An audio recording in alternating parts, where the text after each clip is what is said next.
Hello. Hello, क्या हमारी बात अमित आशिक से हो रही है? हाँ जी, ये अमित आशिक है, बोलो ने की बात है। जी हाँ, हम कौन बनेगा करोड़पति से बोल रहे हैं। आपके लिए एक खुशखबरी है। खुशखबरी? केरो लड़का उका होले की जी? अरे नहीं नहीं, आपको 25 लाख का लॉटरी लगा है। क्या आप इसको लेना चाहेंगे? हल्ले मंगनियो बैल के दांत गिनल जाए, जल्दी भेजो तो। अच्छा तो ठीक है, आप अपना आधार कार्ड, पैन कार्ड और अकाउंट नंबर के साथ 25,000 रुपया भेज दीजिए। हाँ तेजी के, अब हम तोरा काल 25,000 भेजिए। झूठे के लेन देन करते रहे, हम तोरा भेजबे, तू हमरा भेजबो। ओकरा से अच्छा 25 लाख में तू 25,000 काट के 24,75,000 भेज दा। नहीं सर, यहाँ का जो रूल है उसको आपको फॉलो करना पड़ेगा। अच्छा ठीक है मैडम, हम तनी जुआल करो हियो और यह नंबर पर पैसा भेज देबो। की कोई राहुल 25,000 दे दिए हो? हाँ अमित दा, सोचो कि देन दो तो 25 लाख के जे हो, अगर आ जेतो तो मुखिया के चुनाव लड़ लेबो। ठीक है कोई हो, रुक अपन जनिया के जो सिकलिया है ने और ये गिरमी रख, 25,000 भेज देबे। की हो अमित दा, तखने से मोबाइल भी पकड़ के बैठल हो?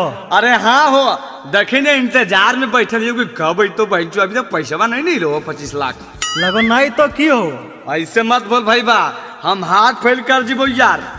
हमरा तो लगो तोरा बुढ़बक बना दिलको, फोनमा करके देखो ना।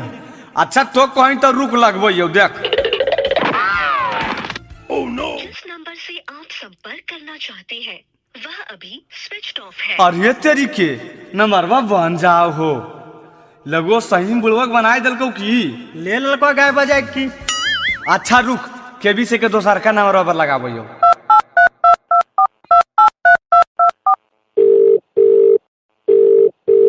Hello hello hello hello, KBC में आपका स्वागत है। बताइए मैं आपका क्या सहायता कर सकती हूँ? अरे सहायता की करनी, हमारे पैसा 25,000 भेज जल्दी, बुड़वक बनावे मशीन बनैनी। कौन पैसा, कैसा पैसा? हल्ले आप ही ना बोले जी कि 25,000 भेजो तो 25 लाख मिलेगा, भेज दिए तो कौन पैसा हो गया? नहीं, आप अभी केबीसी ओरिजिनल में फोन किए अब हैं। पहले क्या था? लगता है आपके साथ धोखाधड़ी हुआ है क्या? सही सही बताइए क्या हुआ है? अहो बताओ न हो, पैसा भेज तो हो, बताओ ना। कि हम बताइयो अपन दुखवा के बात जी, हमारा से हो गेलै बड़ा एगो घात जी। अच्छा और बताइए क्या हुआ है? सुनिए कि हम बताइयो अपन दुखवा के बात जी, हमारा से हो गेलै बड़ा एगो घात जी। केबीसी कैल को रतिया में फोनमा कहल को कि भाग तेरा जाग गया है। नहीं नहीं, केबीसी कंपनी से आपके पास फोन नहीं गया है। आगे बताइए क्या हुआ? क्या बताए? मौगी के शिकारी ही बेच के दिलियो जावन रुपया, उहो लेके भाग गया है। क्या? मौगी के शिकारी बेच के दिलियो जावन रुपया, उहो लेके भाग गया है। देखिए आपके साथ बहुत गलत हुआ, लेकिन मैं क्या कर सकती हूँ? हमारे कंपनी की तरफ से आपके पास फोन नहीं गया है। नहीं तो क्या ले लल के हमारे पैसा, अभी बताइए हम क्या करें? अच्छा रोइए मत, चुप रहिए, मैं कुछ सोचती हूँ।